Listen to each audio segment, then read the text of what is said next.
Salam sejahtera bagi kita semua. Shalom. Kita bersyukur kepada Tuhan oleh karena kasih dan anugerahnya telah memimpin kita memasuki bulan yang baru sehingga kita boleh berada pada minggu yang pertama di bulan ini.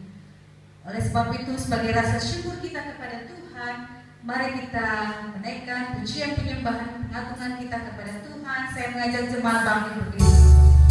Angkat pujian, kami puji dengan riang, Engkau Allah yang besar.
Terima kasih Bapa, terpujilah Tuhan Yesus. Oleh sebab itu kami ingin menikmati hari ini lagi bersama dengan Tuhan dalam ibadah yang kami laksanakan dan juga perjamuan kudus. Kami berdoa supaya Tuhan memberkati seluruh sidang jemaat Tuhan yang sedang mengikuti ibadah, baik yang ada di dalam gedung ini, bahkan juga yang ada di rumah. Kami berdoa Tuhan memberkati dan Tuhan menolong kami semua. Terima kasih Bapak. Kami ingin mempersembahkan ibadah minggu dan perjamuan kudus pada pagi hari ini ke dalam tangan Tuhan dengan satu-satunya keyakinan bahwa pertolongan kepada kita ialah dari Tuhan yang menjadikan langit dan bumi, yang senantiasa memelihara ciptaannya dan tidak pernah meninggalkan perbuatan tangan kasih-Nya. Turunlah atas saudara-saudara sekalian kasih karunia dan damai sejahtera dari Allah Bapa kita dan dari Tuhan Yesus Kristus. Amin. Mulia bagi Bapa.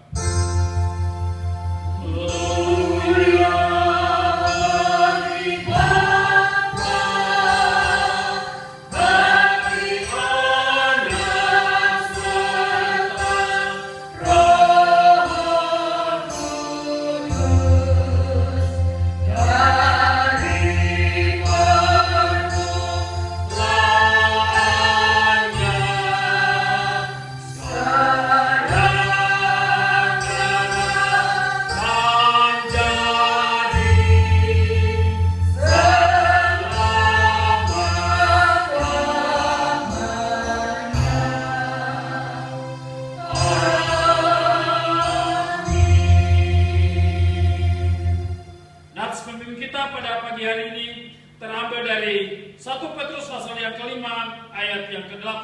yang berbunyi demikian. Sadarlah dan berjaga-jagalah, lawan musuh iblis berjalan keliling sama seperti singa yang mengaum-ngaum dan mencari orang yang dapat ditelannya. Amin, amin, amin.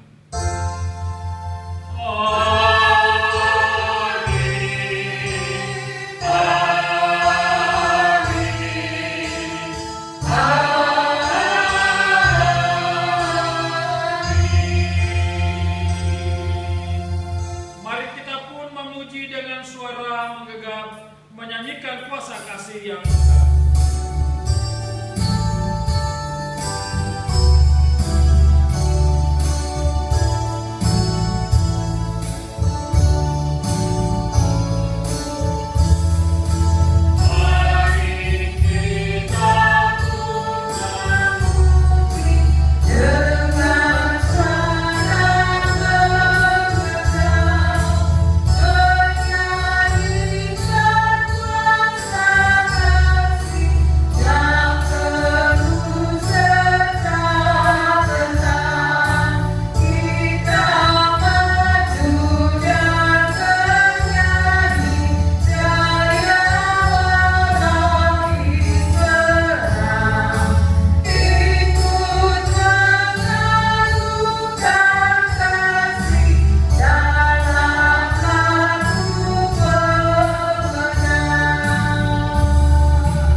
Kita menyadari bahwa hari-hari yang kita lalui itu penuh dengan suka dan duka. Hal ini membawa kita untuk memaknai hidup kita, bahwa kita bisa melewati semuanya karena pertolongan Tuhan. Sebabnya mari kita bersorak bagi Tuhan, memuji Dia atas pertolongannya bagi kita. Saat ini datang lagi kepada Tuhan. Buatkan tanganmu, puji namamu.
meninggikan Allah kita yang telah mengampuni segala dosa kita, yang tidak memandang kita, tetapi menerima kita apa adanya.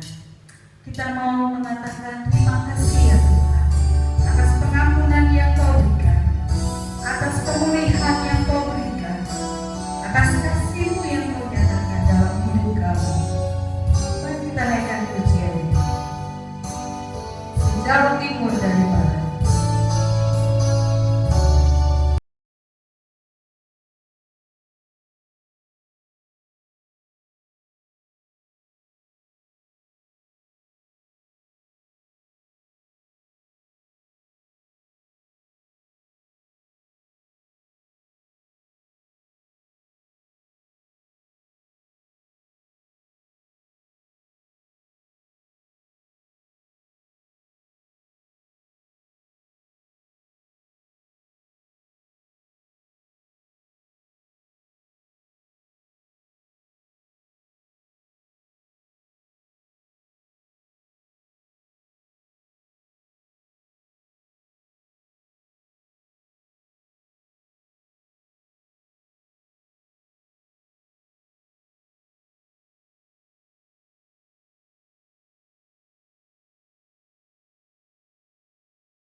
Ya Tuhan, kami bersyukur dan berterima kasih untuk anugerah Tuhan yang memungkinkan kami boleh menikmati hari ini lagi bersama dengan Tuhan.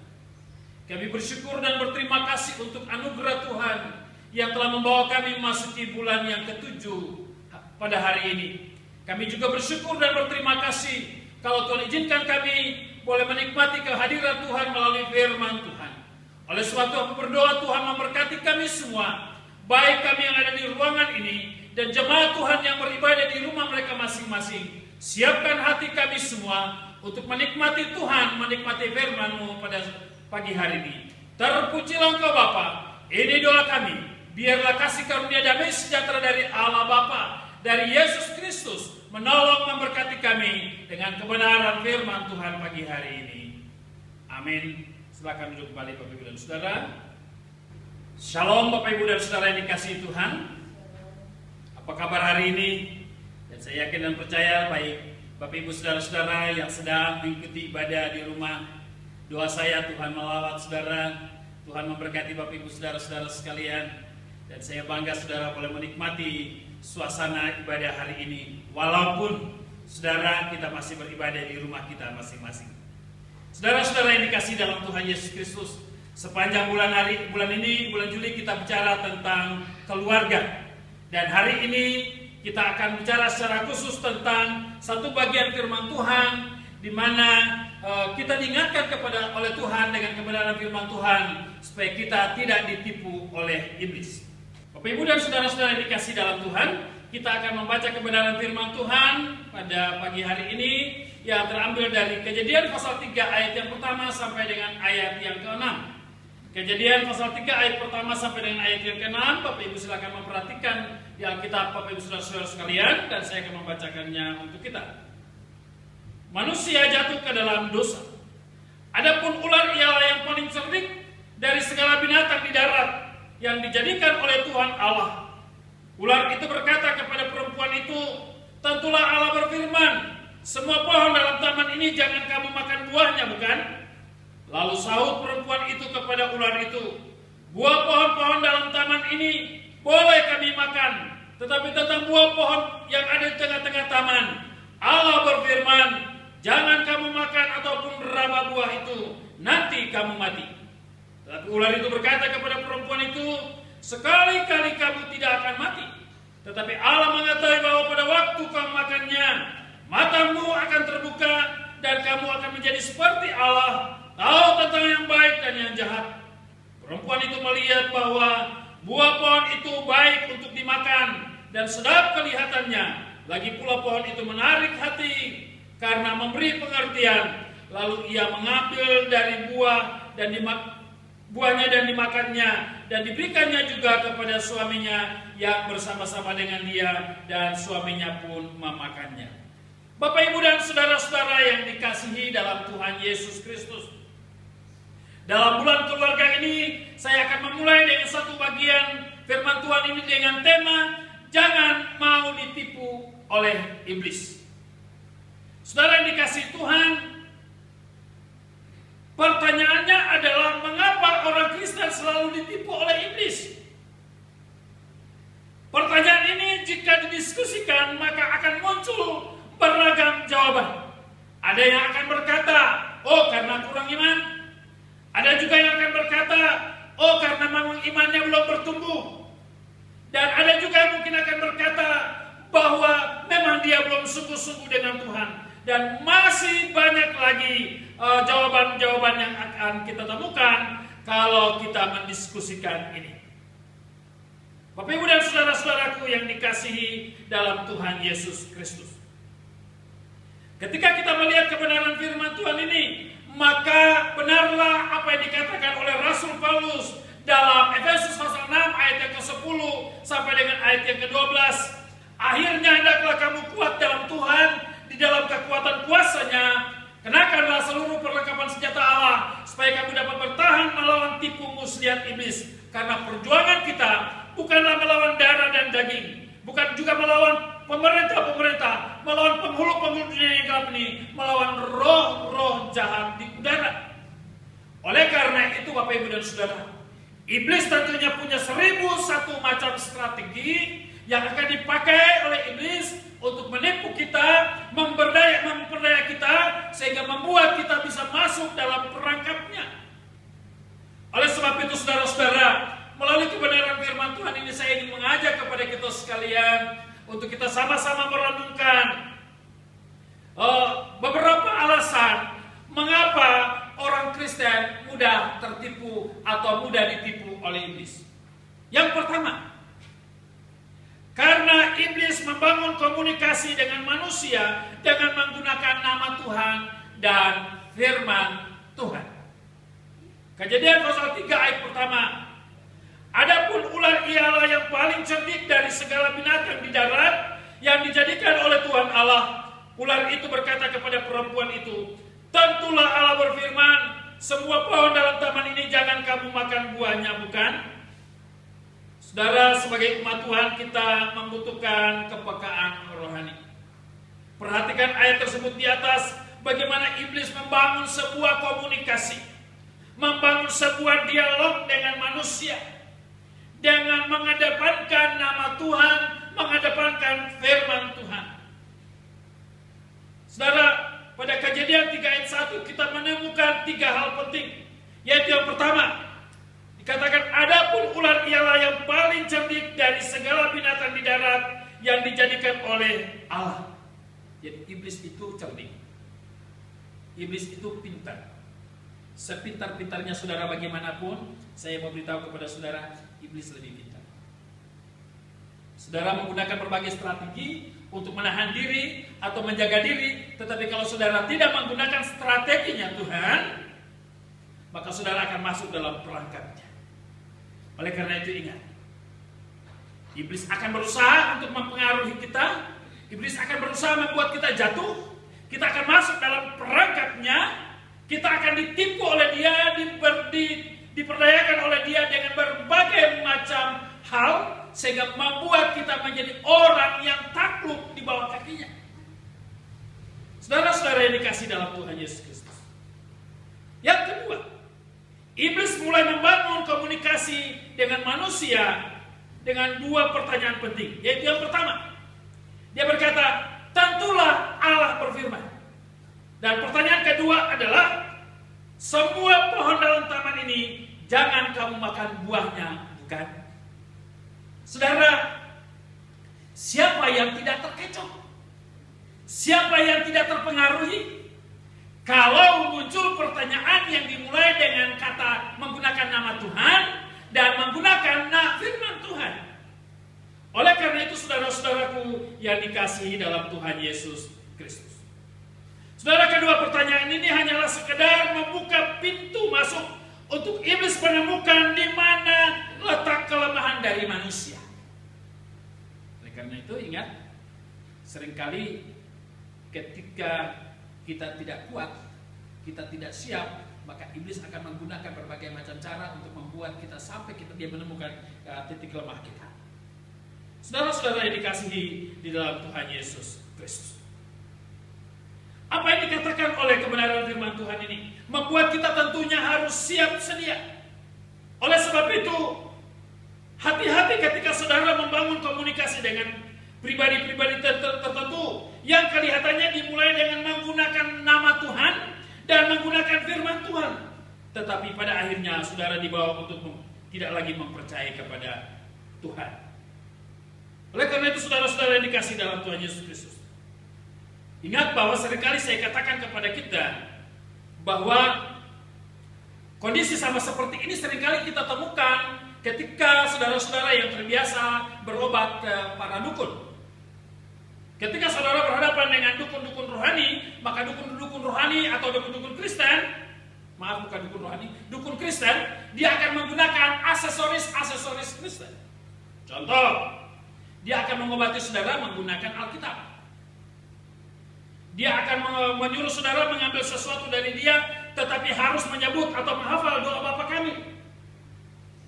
Bahkan juga dukun-dukun Kristen tertentu untuk meyakinkan para konsumennya, maka dia akan menggunakan hal-hal yang tentunya akan membawa para konsumen terpikat dan sampai jatuh kepada perangkapnya.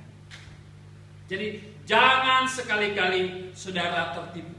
Saya seringkali diperhadapkan dengan pernyataan-pernyataan orang-orang yang pernah saya doakan. Oh Pak, itu di sana itu dia tidak pakai jimat. Sebelum dia mengobati kami, dia suruh kami berdoa. Dan sebelum dia kasih obat sama kami, dia taruh obat itu di atas Alkitab. Ini namanya ilmu putih. Banyak keluarga Kristen yang terperangkap ke dalamnya, ingin mengambil jalan pintas, tetapi tidak memikirkan dampak selanjutnya daripada praktek-praktek perdukunan itu. Maka saya mau katakan kepada saudara, saudara setuju atau tidak setuju, saudara terima atau tidak terima, saya harus katakan, sekali saudara masuk dalam perangkapnya iblis, maka saudara susah untuk keluar. Satu-satunya adalah saudara harus belajar untuk menyangkal diri, bertobat sungguh-sungguh, supaya saudara bisa keluar daripada perangkap itu. Oleh karena itu, jangan saudara mau ditipu, diperdayakan oleh iblis dengan berbagai macam strategi yang membuat saudara masuk dalam perangkapnya. Saudara-saudara yang dikasihi di dalam Tuhan Yesus Kristus. Yang kedua, iblis karena berhasil membangun komunikasi dengan manusia. Ayat 2 dan ayat 3 dari Kejadian pasal 3. Lalu sahut perempuan itu kepada ular itu, buah pohon-pohon dalam taman ini boleh kami makan, tetapi tentang buah pohon yang ada di tengah-tengah taman, Allah berfirman, jangan kamu makan ataupun raba buah itu, nanti kamu mati. Saudara yang dikasihi oleh Tuhan Yesus Kristus, ketika iblis membuka komunikasi dengan perempuan dengan menggunakan nama Tuhan dan firman Tuhan, ternyata merupakan metode yang paling tepat, metode yang paling ampuh untuk mendapat respon balik daripada sang perempuan ini. Saudara perhatikan, sebuah respon yang tepat tetapi salah karena tidak ada sikap tegas daripada perempuan atau daripada manusia ketika iblis membangun komunikasi dengan dia. Perhatikan kebenaran firman Tuhan ini. Bahwa selain perempuan ini tidak tegas dalam meresponi pertanyaan dan pernyataan iblis, perempuan ini juga melakukan sebuah kesalahan besar, dan saya mau katakan itu kesalahan yang sangat fatal terhadap isi perkataan Tuhan, yaitu mengurangi dan menambah-nambahi perkataan firman Tuhan. Mari kita perhatikan sejenak dari Kejadian pasal 2 ayat 16 dan ayat 17.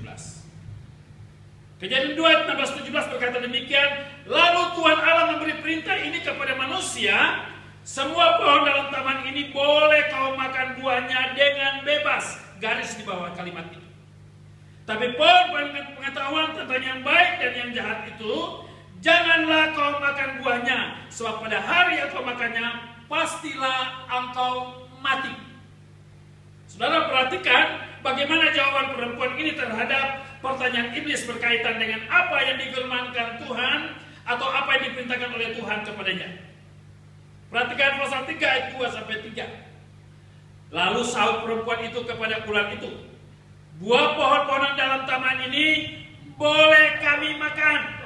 Perhatikan kalimat selanjutnya, tetapi tentang buah pohon yang ada di tengah-tengah taman, Allah berfirman, jangan kamu makan ataupun raba buah itu, nanti kamu mati. Saudara, kesalahan apa yang saudara temukan dari teks ini? Dari pasal 2 ayat 16 dan 17, kemudian pasal 3 ayat 2 dan 3, kira-kira kesalahan apa yang saudara temukan? Saya mau beritahu saudara hari ini dari kebenaran firman Tuhan ini, bahwa apa yang dikatakan oleh perempuan ini dengan menanggapi pernyataan pertanyaan iblis adalah sebuah kesalahan besar. Karena apa? Perempuan ini mengurangi perkataan Tuhan, perintah Tuhan, atau kata-kata yang disampaikan oleh Tuhan, dan menambah-nambahi perkataan Tuhan. Perhatikan sekali lagi ayat yang ke-16 dari pasal 2. Tuhan berfirman, semua pohon dalam taman ini boleh kau makan buahnya dengan bebas. Perhatikan pasal 3 ayat 2. Ada bahasa daripada perempuan atau pernyataan perempuan ini.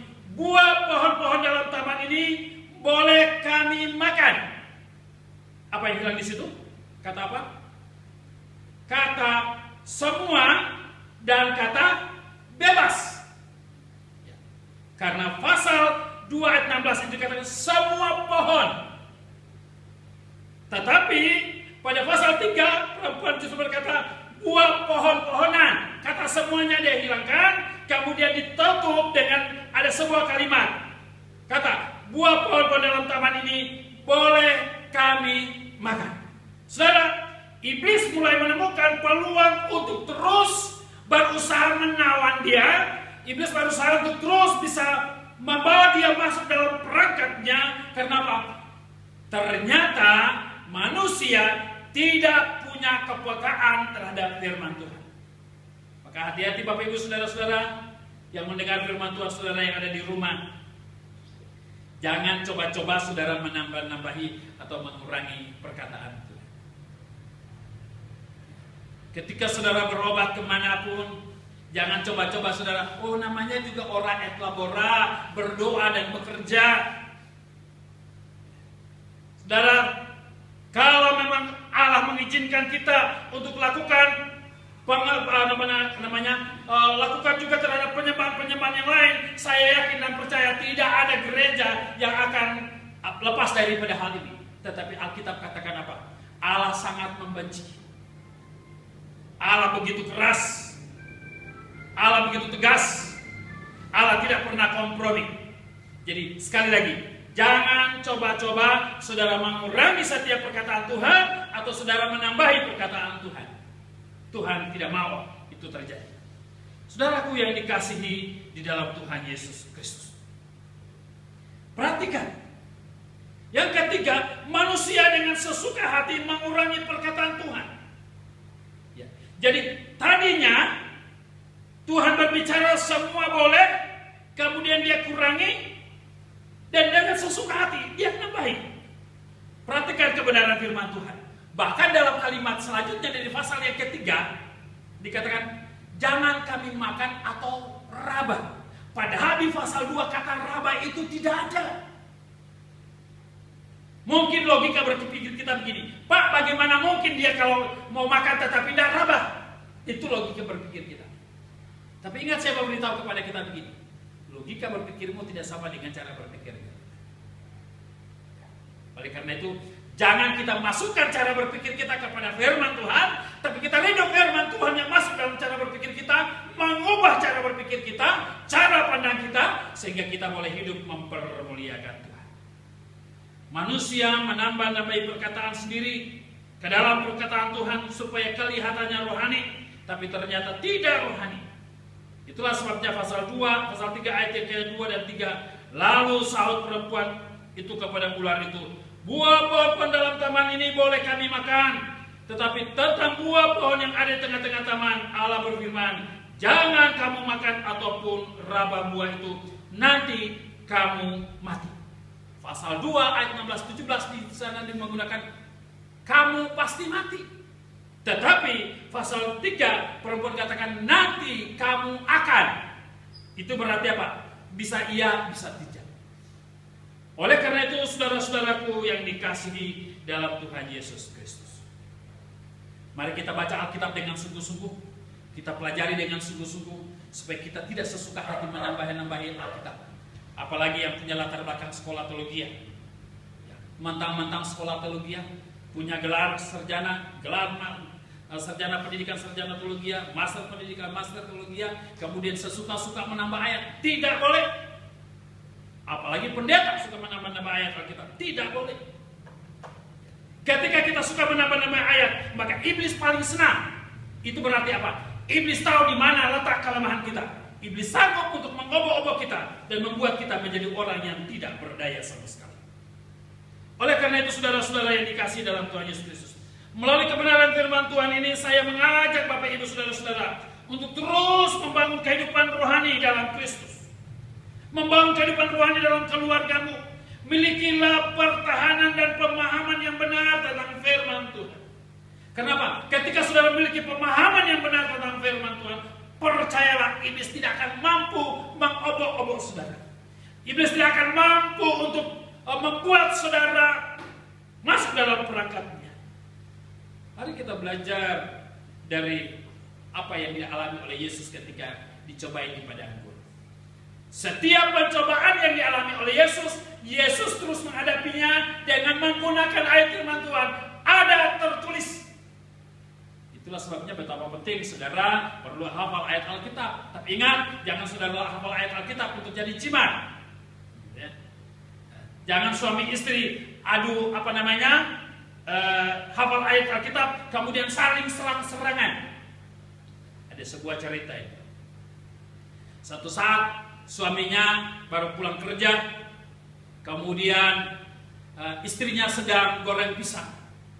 Aroma pisang goreng membuat sang suami rasa ingin menikmatinya. Ya. Kemudian sang suami mendekati istrinya dan dia berkata, "Ma, berikanlah saya pisang goreng." Kemudian sang istri berkata begini, "Ada tertulis, jangan mengingini barang kepunyaan orang lain." Langsung sang suami mundur. Kenapa? Ini istri menggunakan ayat Alkitab. Padahal memang sebagai suami dia berhak mendapatkan pisang goreng dari sang istri yang menggoreng. Kemudian sang suami duduk di ruang tamu, dia mulai berpikir-pikir, kira-kira ayat apa yang cocok untuk saya pakai untuk menangkis apa yang dikatakan oleh istri saya ini. Dia lagi duduk, kemudian tiba-tiba istrinya datang. "Pak, tolong ambil barang ini kasih saya dulu." Kemudian sang suami berkata gini, "Kerjakanlah pekerjaanmu dengan takut akan Tuhan." Jadi mulai serang-serangan. Hati-hati kalau saudara mulai menghafal ayat Alkitab, kemudian jadikan ayat Alkitab itu untuk saling menyerang satu dengan yang lain. Inilah kesombongan rohani yang harus kita kikis. Saudara, kalau kita gunakan itu, percayalah, kita akan menjadi orang yang akan diobok-obok oleh iblis. Oleh karena itu, Salomo berkata begini, dalam Amsal 4 ayat 23, "Jagalah hatimu dengan segala kewaspadaan, karena dari situlah terpancar kehidupan." Saudara-saudara yang dikasihi di dalam Tuhan Yesus Kristus, kita perlu menjaga suasana hati kita. Kita perlu menjaga hidup kita sehingga hidup kita semakin hari semakin berkenan di dalam Tuhan. Bagian yang berikut yang kita coba melihat bersama-sama dari kebenaran firman Tuhan ini. Yang berikut adalah iblis menanamkan dalam hati manusia bahwa Allah itu pembohong. Kejadian 3 ayat 4 sampai dengan 5. Tetapi ular itu berkata kepada perempuan itu, "Sekali-kali kamu tidak akan mati." Tetapi Allah mengatakan bahwa pada waktu kamu makannya, matamu akan terbuka dan kamu akan menjadi seperti Allah, tahu tentang yang baik dan yang jahat. Siapa yang tidak tergiur ketika iblis menawarkan berbagai hal? Saudara, saya kadang-kadang mulai berpikir begini juga. Dalam kegiatan-kegiatan multi level atau apapun namanya, memang kita harus jujur. Memang dari satu sisi akan meningkatkan kualitas ekonomi kita, tapi jangan sampai kita juga akan tergiur sehingga membuat kita akhirnya jatuh dalam perangkapnya. Saya berapa kali mengikuti kegiatan Zoom meeting dan bagus, bisnis ke depan luar biasa. Ya.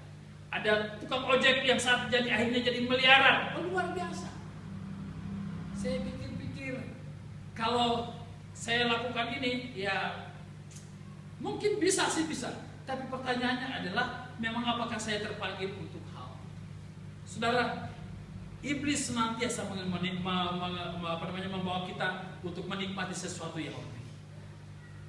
Oleh karena itu, iblis katakan, "Sekali-kali kamu tidak akan mati. Tapi pada waktu kamu makannya, maka matamu akan terbuka, kamu akan seperti Allah, tahu tentang yang baik dan yang jahat." Saudara-saudaraku yang dikasihi dalam Tuhan Yesus Kristus, ketika iblis menawarkan hal ini kepada perempuan, tentunya perempuan akan berpikir ulang. Ini yang ngomong ini pakai nama Tuhan, kemudian pakai firman Tuhan. Berarti Tuhan ini bohong. Tuhan ini menipu saya. Dia tidak mau supaya saya bisa sejajar dengan dia. Itulah sebabnya dia buat peraturan sama seperti ini. Saudara perhatikan, kenapa iblis akhirnya sampai pada titik itu? Karena di awal itu pernyataan perempuan tidak lagi sesuai dengan pernyataan Tuhan. Itulah sebabnya saudara-saudaraku yang dikasihi dalam Tuhan Yesus Kristus. Akibat daripada celah yang dibuka oleh manusia, maka iblis mulai meracuni pikiran manusia dengan menjadikan Allah sebagai pembohong. Perhatikan teks firman Tuhan di atas. Iblis berkata kepada manusia dan memberikan janji palsu kepada manusia. Sekali-kali kamu tidak akan mati, tetapi Allah mengatakan bahwa pada waktu kamu makannya, matamu akan terbuka dan kamu akan menjadi seperti Allah, tahu tentang yang baik dan yang jahat. Saudara-saudara yang dikasihi dalam Tuhan Yesus Kristus. Oleh sebab itu saya ingin mengatakan kepada saudara-saudara, jangan sampai kita tergiur ketika kita diperhadapkan dengan sesuatu yang secara notabene-nya belum tentu itu akan kita peroleh, tetapi kita bisa masuk dalam perangkapnya, kita bisa masuk dalam jebakannya, sehingga kita hidup dalam hal-hal yang tidak mempermuliakan Tuhan. Yang keempat, iblis berhasil menawan hati dan pikiran manusia. Kejadian pasal 3 ayat 6. Perempuan itu melihat bahwa buah pohon itu baik untuk dimakan dan sedap kelihatannya dari buahnya, dan dimakan. Lagi pula pohon itu menarik hati karena memberi pengertian. Lalu ia mengambil dari buahnya dan dimakannya, dan diberikannya juga kepada suaminya yang bersama-sama dengan dia, dan suaminya pun memakainya. Saudara, jadi perlahan-lahan iblis berusaha untuk meyakinkan. Perlahan-lahan iblis berusaha untuk mempengaruhi hatinya. Pada beberapa waktu yang lalu saya sudah pernah katakan kepada saudara, hati kita itu tidak bisa membunuh, tetapi hati kita bisa memerintah tangan kita untuk melakukan pembunuhan. Hati kita itu tidak bisa berbohong, tapi hati kita bisa memerintahkan mulut kita untuk berkata bohong. Oleh karena itu benar apa yang dikatakan oleh Amsal pasal 4 tadi. Jagalah hatimu dengan penuh kewaspadaan. Tujuannya adalah apa? Supaya kita tetap mempermuliakan Tuhan. Kita rindu melalui kehidupan kita Allah dipermuliakan. Dan jangan sampai akhirnya hati kita, hidup kita ditawan oleh iblis. Maka sekali lagi, benarlah apa yang dikatakan oleh kebenaran firman Tuhan dari Efesus pasal 6 ayat 10 sampai dengan 12 dan ayat yang ke-13. Ya. Perlu kita menggunakan seluruh perlengkapan senjata rohani supaya kita bisa mampu melawan, menghadapi segala strategi iblis. Kenapa? Iblis punya 1001 macam strategi untuk menghancurkan kita. Iblis punya 1001 macam cara untuk bagaimana mengalahkan kita. Maka ingat dalam Lukas pasal 4 ayat 1 sampai dengan ayat yang ke-13. Tahap demi tahap ketika iblis berusaha mencoba Yesus dan tidak berhasil, pada ayat yang ke-13 berkata begini, lalu iblis mundur dan menunggu waktu yang tepat. Kenapa? Yesus senantiasa menghadapi tantangan pencobaan itu dengan firman Tuhan. Oleh karena itu, mari saudara-saudaraku yang dikasihi dalam Tuhan Yesus Kristus. Sekali lagi, dalam membangun kehidupan rumah tangga saudara, suami harus berkata kepada istri, istri harus berkata kepada suami, mari kita bangun kekuatan rohani kita supaya kita tidak diobok-obok oleh iblis. Suami istri mari berkata kepada anak-anakmu, hai anak-anak, mari kita membangun persekutuan kita dengan Tuhan supaya kalian, kita semua tidak ditipu oleh iblis dengan berbagai macam tipu daya. Kenapa? Ada banyak hal bisa akan muncul. Ada banyak hal bisa terjadi dalam kehidupan. Yang terakhir merupakan akibat daripada kehidupan yang ditipu oleh iblis. Saudara yang dikasih dalam Tuhan Yesus Kristus. Yang pertama, manusia akhirnya mengalami kehilangan kemuliaan Tuhan. Ayat yang ke-7. Maka terbukalah mata mereka berdua dan mereka tahu bahwa mereka telanjang, lalu mereka menyemat daun pohon ara dan membuat cawan. Hilang kemuliaan Tuhan. Memang iblis bilang apa? Matamu akan terbuka dan kamu akan mengetahui mana yang baik dan mana yang jahat. Kamu akan seperti Allah. Ketika mereka hidup dalam kemuliaan Tuhan, kemuliaan Tuhan itu menutupi mereka sehingga mereka tidak dapat melihat hal-hal yang tidak membawa mereka untuk tidak memuliakan Tuhan. Tapi ketika mereka tidak taat dan akhirnya jatuh dalam dosa, maka mata mereka terbuka. Wow, ternyata kita begini. Muncul perasaan malu, perasaan takut, akhirnya bersembunyi di pepohonan, kemudian menutupi tubuhnya dengan daun-daun yang ada, dengan tujuan apa? Supaya tidak dilihat orang. Coba tadi kalau mereka baik-baik. Oleh karena itu, saya kadang-kadang berpikir begini. Iya, ini gara-gara Adam dan Hawa akhirnya kita semua jadi begini. Ya, kita mempersalahkan Adam dan Hawa kan? Dan bukan masalah itu. Saudara, kasih karunia Allah itu luar biasa. Yohanes 3:16, Dia hadir, Dia mencari, Dia menyelamatkan kita. Pertanyaannya adalah, maukah kita kembali kepada Dia sebagai sang pemilik hidup? Yang kedua, akibat daripada ditipu oleh iblis, mereka harus bersembunyi di hadapan Tuhan. Ayat 8. Karena apa? Tidak sanggup lagi melihat kemuliaan Tuhan. Tidak sanggup lagi melihat diri mereka dalam kondisi yang seperti itu. Sehingga mereka harus bersembunyi. Yang ketiga, manusia akhirnya saling mempersalahkan satu dengan yang lain. Tuhan bilang begini, di mana kalian? Mereka jawab, kami ada di sini. Ngapain kalian? Lagi sembunyi. Loh, kenapa kalian sembunyi? Malu. Loh, kenapa malu? Telanjang. Loh, emangnya kalian makan buah pohon yang saya larang? Itu gara-gara perempuan yang kau kasih. Ketika ditanya sama perempuan, kenapa kau buat begitu? Itu gara-gara itu si ular. Pertanyaannya, kenapa Tuhan tidak bicara dengan ular? Ngapain mau bicara sama iblis? Jadi kalau di rumah tangga itu ada saling tuding menuding, nah itu akibat daripada opung doli, opung borunya yang kita miliki, itulah Adam dan Hawa. Akibat mereka berbuat dosa, maka mulai di rumah terjadi tuding menuding satu dengan yang lain. Tidak ada kejujuran, tidak ada keterbukaan satu dengan yang lain, tidak berani ngaku. Seharusnya Adam harus berkata begini, Tuhan saya minta maaf, Tuhan saya yang salah, karena saya tidak sempat ngomong dengan dia. Dia pergi cari ambil buah, saya juga datanya sama dia, kau ambil dari mana? Saya datanya, karena saya juga suka buah itu, saya sudah makan. Seharusnya Adam berlaku seperti ini. Tapi Adam bilang itu gara-gara perempuan yang kau kasih, jadi Tuhan disalahkan. Jadi ketika saudara diperhadapkan dengan berbagai persoalan, ingat, jangan saudara mempersalahkan.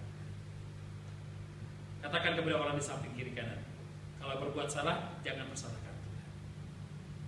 Saudara yang dikasih dalam Tuhan Yesus Kristus, akibat yang berikut, yang keempat, hidup manusia akhirnya jadi susah dan sengsara. Saya seringkali katakan, pernahkah ada ibu-ibu yang waktu melahirkan sambil senyum atau sambil tertawa, saya melahirkan. Dari pengalaman saya dari ibu mendampingi ibu-ibu yang melahirkan, menjerit kesakitan, bukan panggil Tuhan, tapi panggil, aduh mak, aduh bang, panggil suaminya. Tidak pernah panggil Tuhan, yo Tuhan Yesus tolong. Inilah akibat. Untuk laki-laki, Tuhan katakan begini, karena kau ikut maunya perempuan ini, istrimu, maka sekarang kau dengan susah payah dulu baru dapat uang, kau campur keras dulu baru dapat makan minum. Ya. Sekarang di kebun sebelah ini banyak yang bertani, puji Tuhan. Ya. Tidak mungkin dia pergi lihat kebun itu, kebun, tumbuhkan itu jagung, tumbuhkan itu singkong, sayur. Tidak. Mulai ibu-ibu bungkus kepalanya pakai kain, sang bapak pakai topi, pakai lengan panjang, pegang cangkul, habis cangkul, bakar, habis bakar, digaburin tanah, baru ditanam. Habis tanam, apakah langsung nikmati? Oh tidak saudara, menunggu dulu. Saya saja tanam kangkung di belakang. Waktu tanam kangkung hari pertama, waktu tumbuh, oh bagus, senang sekali. Kemudian saya lihat, kok kenapa ini kangkung ini mulai dipotong-potong seperti kayak ada yang potong. Malam kedua saya mulai tidak tidur, saya keliling saudara. Malam kedua saya dapat satu ember itu bekicot. Ya, kalau itu digoreng itu enak saudara. Ternyata bekicot tidak mau ketinggalan. Sesudah kangkungnya tumbuh bagus, bekicotnya tidak ada, botak lagi. Baru didapati, ternyata tikus habiskan. Waduh, kacau. Jadi nampaknya itulah hukum. Jadi dosa itu membuat kita sengsara. Saudara yang dikasih dalam Tuhan Yesus Kristus, dengan susah payah kita akan berusaha, dengan susah payah kita akan bekerja, baru bisa menikmati. Oleh karena itu, saya saja pelihara lele 200 ekor, tinggal 10 ekor. Sudah beli capek-capek, bawa dari Sungai Tamiang sampai di rumah. Karena saya bungkus ikat kuat-kuat sampai di rumah mati sekian banyak. Ya, malum saya kan bukan kerja di perikanan kan. Jadi saya pikir saya ikat kuat-kuat karena dalam air aman. Ternyata ikan juga butuh udara, saudara. Akhirnya besok lagi saya pergi beli 100 ekor lagi. Ternyata hari ini kata Saskia tinggal 10 ekor. Puji Tuhan. Daripada tidak ada sama sekali. Akibat yang berikut, kelima adalah Allah harus mengusir mereka dari Taman Eden. Ayat 23. Lalu Tuhan Allah mengusir dia dari Taman Eden supaya ia mengusahakan tanah dari mana ia diambil. Saudara-saudara yang dikasihi di dalam Tuhan Yesus Kristus, sudah hidup nyaman-nyaman, hidup enak diusir. Kenapa? Karena dosa, karena perbuatan-perbuatan dosa yang dilakukan. Oleh karena itu, saudara-saudara yang dikasihi dalam Tuhan Yesus Kristus, melalui kebenaran firman Tuhan ini, saya ingin membawa kepada kita sampai kepada kesimpulan. Melalui kebenaran firman Tuhan ini kita dapat menarik kesimpulan, jika kita mau hidup, kita diberkati oleh Tuhan, rumah tanggamu tetap ada dalam berkat Tuhan, maka hiduplah seturut dengan firman Tuhan. Tapi kalau engkau mau hidup sengsara, hidupmu jauh dari berkat Tuhan, maka janganlah engkau melakukan firman Tuhan. Hanya dua. Kalau engkau lakukan firman Tuhan, hidup setia dengan kebenaran firman Tuhan, maka berkat Tuhan akan menjadi milikmu. Rumah tanggamu diberkati Tuhan, istrimu diberkati Tuhan, anak-anakmu diberkati oleh Tuhan. Tapi kalau engkau mau berkat jauh daripadamu, maka janganlah engkau lakukan firman Tuhan. Maka seluruh berkat yang Tuhan sediakan bagi saudara tidak akan menjadi bagian dalam hidup. Tuhan memberkati kita sekalian melalui kebenaran firman Tuhan pada pagi hari. Amin. Mari kita berdoa. Ya Tuhan, kami bersyukur dan berterima kasih untuk kebenaran firman Tuhan pada pagi hari ini, yang telah mengingatkan kepada kami supaya kami sungguh-sungguh punya kepekaan rohani, hidup sesuai dengan kebenaran firman Tuhan, melakukan firman Tuhan dengan setia, sehingga biarlah melalui kehidupan kami Bapa, Tuhan dipermuliakan. Berkati semua kami, baik Bapak Ibu saudara-saudara yang mendengarkan firman Tuhan di rumah mereka masing-masing. Roh Kudus-Mu mengartikan, menerjemahkan firman Tuhan ini, sehingga kami dapat melakukannya, mempraktekannya dalam kehidupan kami tiap-tiap hari. Terpujilah Engkau Bapa. Ini doa kami. Dalam nama Yesus kami mengucap syukur dan berdoa kepada Bapa di surga. Amin. Kita telah mendengarkan kebenaran firman Tuhan pada pagi hari ini. Kita akan masuk dalam doa syafaat kita. Oleh sebab itu, sebelum kita berdoa di hadapan Tuhan, kita akan mengangkat satu pujian. Ya Tuhan, tiap saat memerlukan.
Sepanjang bulan yang telah kami lewati, Kau telah menuntun kami memasuki bulan yang baru di minggu yang pertama dengan tidak kekurangan sesuatu apapun. Kami bersyukur untuk penyertaan Tuhan bagi seluruh jemaat. Terima kasih Tuhan, kami boleh melewati hari-hari kami dengan segala aktivitas kami. Kami boleh terpelihara sampai dengan saat ini. Terima kasih Tuhan untuk ibadah online yang setiap minggu kami adakan, boleh menjadi berkat bagi jemaat Tuhan. Sekalipun kami masih ibadah di rumah, kami sungguh menikmati kehadiran Tuhan. Kami bersyukur buat campur tangan Tuhan atas pelayanan yang ada. Terima kasih untuk setiap persembahan-persembahan yang masuk untuk mendukung pekerjaan Tuhan melalui gereja-Mu di tempat ini. Terima kasih ya Tuhan. Untuk jemaat Tuhan, untuk setiap keluarga demi keluarga, para suami, istri dan anak-anak dalam segala usaha pekerjaan, Tuhan yang telah memberkati, Tuhan yang telah menolong. Terima kasih Tuhan buat pertolongan-Mu. Kami doakan untuk kesehatan jemaat Tuhan. Kami teringat Pak Gimbal yang ada di Medan, Ibu Natalia, Ibu Rina, dan Ibu Elida. Dan mungkin ada beberapa jemaat yang tidak kami sempat sebutkan dalam doa kami. Tuhan, Engkau lawat mereka, Engkau jamah bagian tubuh mereka yang sakit, Engkau sembuhkan dengan kuasa darah yang kudus. Pegang janji Tuhan dari 1 Petrus 2:24, oleh bilur-bilur Tuhan Yesus, bilur-bilur yang penuh kuasa itu menyembuhkan mereka yang sakit, memulihkan kesehatan mereka, dan memberi mereka kekuatan yang baru. Kami doakan anak-anak kami akan masuki tahun ajaran baru. Sekalipun Tuhan mereka harus mendaftar melalui online, Tuhan memberi kemudahan-kemudahan bagi mereka dengan putusan-putusan dari pemerintah, Mendikbud Tuhan. Tuhan menolong sehingga anak-anak kami di tingkat SD, SMP, SMA, dan SMK boleh bersekolah Tuhan di tahun ajaran baru. Mungkin ada kesulitan-kesulitan yang mereka alami, Tuhan menolong, Tuhan memudahkan, sehingga semua mereka bisa melanjutkan studi mereka ke jenjang yang lebih tinggi. Engkau juga menolong anak-anak kami yang kuliah di perguruan tinggi, yang mungkin sementara dalam persiapan menghadapi ujian skripsi. Tuhan juga menolong yang akan masuki juga tahun ajaran baru ini. Tuhan memberikan kemudahan bagi mereka untuk mendaftar, sehingga mereka semua boleh bersekolah, berkuliah Tuhan pada tahun ajaran yang baru dengan tidak keluar suatu apapun. Segala kebutuhan mereka dicukupkan oleh Tuhan. Kami doakan jemaat dengan segala pekerjaan dan usaha yang ada. Tuhan menolong, Tuhan memberkati di tengah-tengah situasi pandemi COVID-19 ini. Tuhan, Engkau memelihara kehidupan jemaat sehingga mereka masih bisa bekerja, mereka masih bisa berusaha Tuhan dengan usaha yang ada. Tuhan menolong perekonomian jemaat sehingga tidak ada di antara jemaat yang mengalami keadaan yang semakin terpuruk. Biarlah Tuhan memulihkan dengan tangan Tuhan yang penuh kuasa. Kami doakan untuk situasi yang dialami oleh bangsa kami, oleh kota kami Tuhan dengan pandemi COVID-19, di mana kami masih terus Tuhan melihat di berita-berita di televisi bertambah jiwa-jiwa yang terkena dampak COVID ini. Tuhan, kami membutuhkan belas kasihan anugerah Tuhan menolong sehingga tidak begitu banyak lagi Tuhan Yesus orang-orang yang terkena akibat dampak daripada wabah ini. Tuhan, biarlah Tuhan melindungi masyarakat Indonesia sehingga mereka tetap menjalankan protokol kesehatan yang telah dianjurkan pemerintah. Tuhan juga menolong kebijakan-kebijakan yang diberikan pemerintah sehingga tidak mempersulit, tetapi juga dapat dilakukan oleh masyarakat dengan baik. Tolong tim medis juga ya Tuhan, sehingga mereka dapat melaksanakan tugas mereka, dibantu dengan para relawan Tuhan. Engkau menolong mereka, memampukan mereka, melayani dengan sukacita dan kekuatan yang daripada Tuhan. Kami sungguh membutuhkan belas kasihan Tuhan untuk memulihkan kami dari situasi yang tersulit ini Tuhan. Kami tahu kami hidup sampai dengan saat ini karena kasih dan anugerah Tuhan. Dalam segala aktivitas kami membutuhkan perlindungan Tuhan menyertai kami sehingga kami tetap berpelihara dari bahaya yang mengancam. Kami doakan Tuhan Yesus keuangan gereja. Sekalipun kami harus masih beribadah di rumah masing-masing, Tuhan menolong sehingga keuangan kami tetap stabil Tuhan. Kami masih tetap Tuhan Yesus melayani Engkau Tuhan melalui pelayanan yang Kau percaya, dan berkati setiap persembahan-persembahan yang masuk Tuhan sehingga mencukupi segala kebutuhan yang ada. Berkati juga Tuhan ibadah online yang masih kami lakukan sepanjang minggu ini, setiap minggu yang dilakukan sepanjang bulan. Secara khusus dengan tema keluarga, kami rindu di bulan Juli ini tema khusus untuk keluarga boleh menjadi berkat bagi semua keluarga. Lindungi setiap keluarga-keluarga dalam jemaat. Kasih Tuhan. Secara khusus hari ini kami akan menikmati persekutuan dengan tubuh dan darah Yesus melalui perjamuan kudus. Kami rindu untuk mengalami mujizat Tuhan, sehingga kami boleh menikmati kuasa Tuhan menyatakan dalam hidup kami. Terpujilah Kau Tuhan. Ini doa kami, di dalam nama Yesus kami berdoa dan bersyukur. Amin. Baik, kita akan mempersiapkan diri kita untuk masuk dalam perjamuan kudus. Mari kita menaikkan pujian pada kaki salib Yesus Kubadung.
dan kita masuk dalam penetapan perjamuan kudus pada siang hari ini. Saudara-saudara yang dikasihi dalam Tuhan Yesus Kristus, mari kita yang sungguh-sungguh bertobat di hadapan Tuhan, mari kita merendahkan diri kita di bawah kaki Tuhan, serta mengaku segala dosa kita kepada Tuhan sebelum kita masuk dan menikmati perjamuan kudus pada siang hari ini. Di tengah-tengah situasi COVID-19, tentunya ini sesuatu yang membuat kita cukup bergumul. Tetapi percayalah bahwa Allah hadir di tengah-tengah kita. Allah hadir dalam rumah tanggamu. Allah siap untuk melawat saudara melalui perjamuan kudus pada siang hari ini. Mari tundukkan kepala dan masing-masing kita berdoa di hadapan Tuhan. Ya Allah yang Maha Kuasa dan Maha Murah, kami datang di hadapan hadirat-Mu dan mengaku bahwa kami adalah orang berdosa. Seringkali kami tidak taat kepada firman-Mu. Seringkali kami mengikuti jalan kami sendiri. Oleh sebab itu kami datang di hadapan hadirat-Mu dengan kepala yang tertunduk dan hati kami yang terangkat. Kami mengaku di hadapan hadirat-Mu bahwa kalau kami mengaku dosa kami, maka Engkau adalah Allah yang setia dan adil, yang akan mengampuni kami dan menyucikan kami dari segala dosa dan dari segala kejahatan kami. Ampuni kami Bapa, layakkanlah kami di hadapan hadirat-Mu, sehingga kami boleh layak di hadapan-Mu. Demi Kristus Yesus kami berdoa. Amin. Saudara-saudara yang dikasihi dalam Tuhan Yesus Kristus, firman Tuhan berkata kepada kita dalam 1 Korintus pasal yang ke-11 ayat yang ke-23 dan seterusnya yang berbunyi demikian.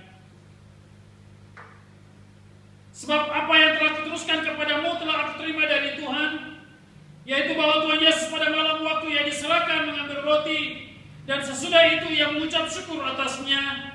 Ia mencaptakannya dan berkata, inilah tubuhku yang diserahkan bagi kamu, perbuatlah ini menjadi peringatan akan aku.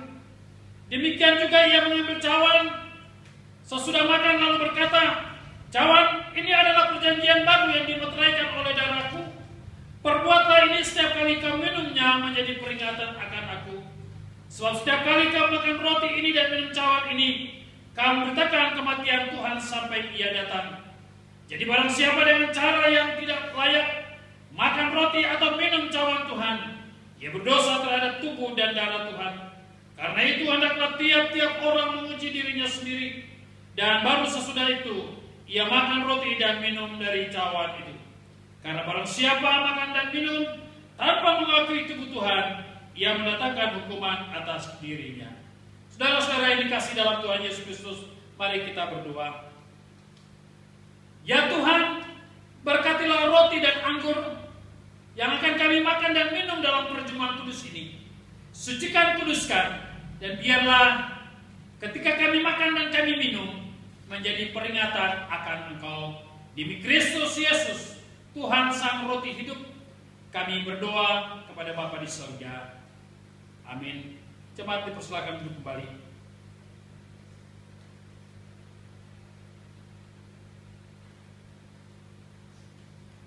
Saudara-saudara yang dikasihi dalam Tuhan Yesus Kristus, roti yang kita pecah-pecahkan ini mengingatkan kepada kita tentang pengorbanan Kristus di atas kayu salib, yang menyerahkan tubuhnya bagi kita. Ia siap mati untuk kita, menebus kita dari segala dosa-dosa kita.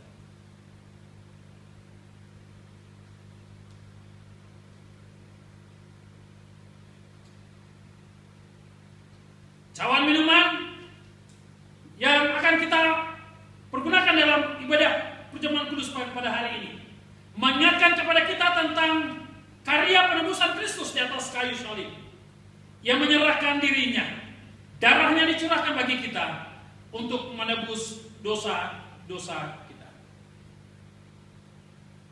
Tuhan Yesus berkata, marilah kepadaku semua yang letih lesu dan beban berat, aku akan memberikan kelegaan kepadamu.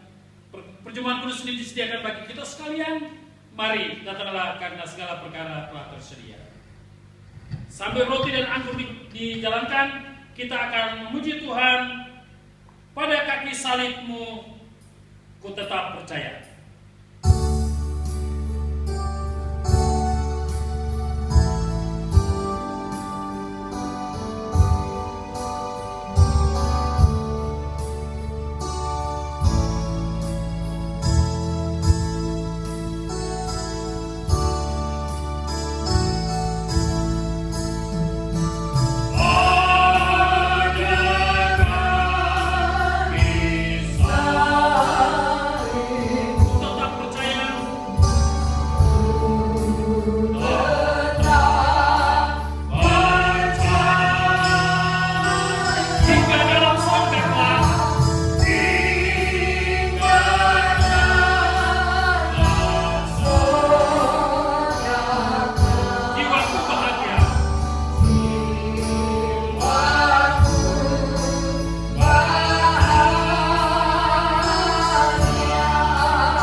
ada di tangan kita masing-masing.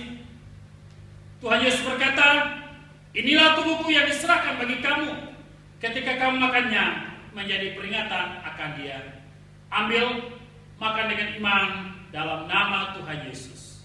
Amin.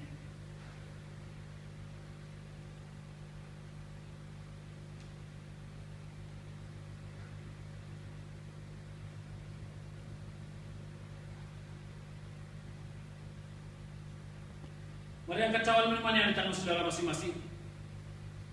Tuhan Yesus berkata, anggur ini menjadi ketika saudara meminumnya, menjadi peringatan akan dia. Oleh sebab itu, ambillah, minum dengan iman dalam nama Tuhan Yesus. Amin.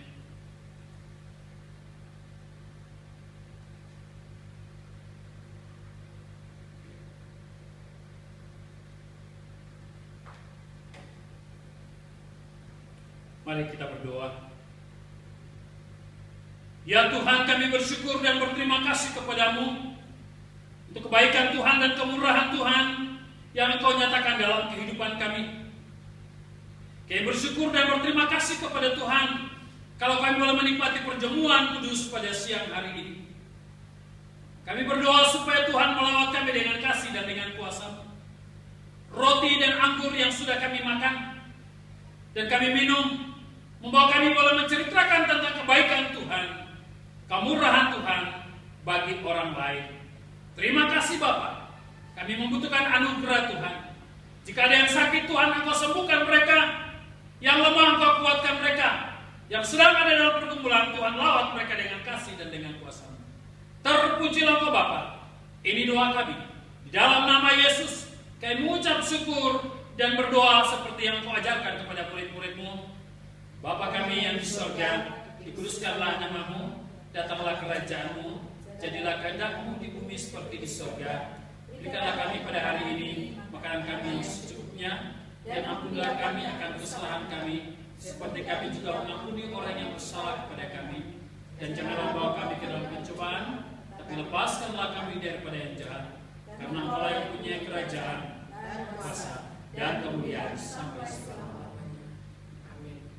Bersama-sama dengan segala orang percaya di segala tempat, pada segala abad, mari kita mengikrarkan pengakuan iman rasuli bersama-sama. Aku percaya kepada Allah, Bapa yang Maha Kuasa, Khalik langit dan bumi, dan kepada Yesus Kristus, Anaknya yang tunggal Tuhan kita, yang dikandung daripada Roh Kudus, lahir dari anak darah Maria, yang menderita sengsara di bawah pemerintahan Pontius Pilatus, disalibkan, mati dan dikuburkan, turun ke dalam kerajaan maut. Pada hari yang ketiga, bangkit pula dari antara orang mati, naik ke surga, duduk di sebelah kanan Allah, Bapa yang Maha Kuasa, dan akan datang dari sana untuk menghakimi orang yang hidup dan yang mati. Aku percaya kepada Roh Kudus, gereja yang kudus dan am, persekutuan orang kudus, pengampunan dosa, kebangkitan daging, dan hidup yang kekal. Amin. Silakan duduk kembali. Dan kita akan melanjutkan ibadah kita, mempersiapkan persembahan dan persembahan syukur kita pada pagi hari ini. Dan saya serahkan kepada tim untuk melanjutkan ibadah.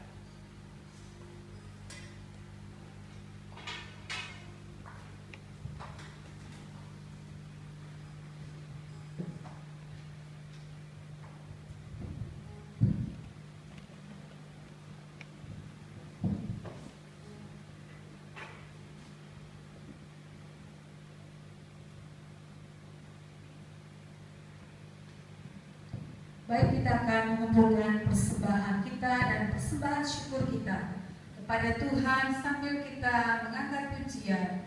Berbahagia tiap rumah tangga di mana Tuhan telah kamu yang Tuhan yang memberikan sukacita bagi kita.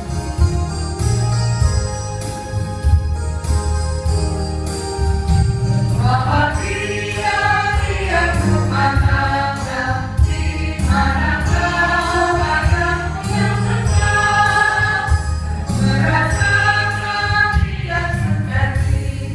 Tanpa Tuhan yang tinggal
Saudara-saudara yang dikasihi Tuhan, kini tiba saatnya arahkanlah hatimu dan terimalah berkat dari Tuhan.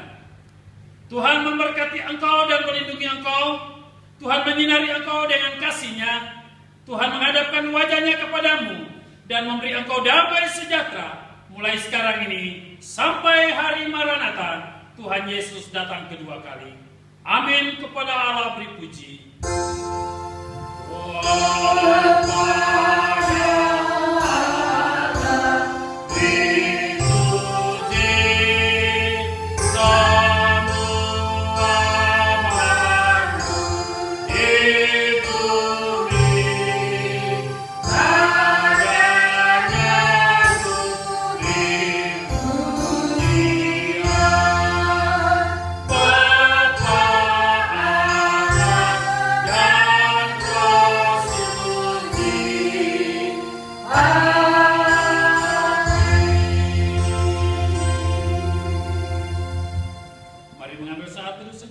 Sebelum kita mengakhiri seluruh rangkaian ibadah kita hari ini.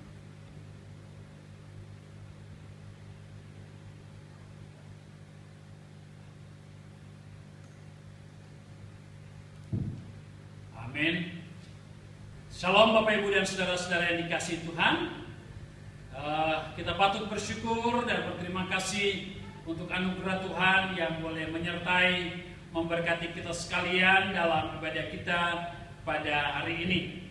Terima kasih untuk Bapak Ibu saudara-saudara sekalian yang masih setia terus melaksanakan ibadah di rumah masing-masing, dan kita tetap menantikan anugerah Tuhan, menantikan belas kasihan Tuhan sampai pada waktu yang tepat kita akan melaksanakan ibadah di gereja kita.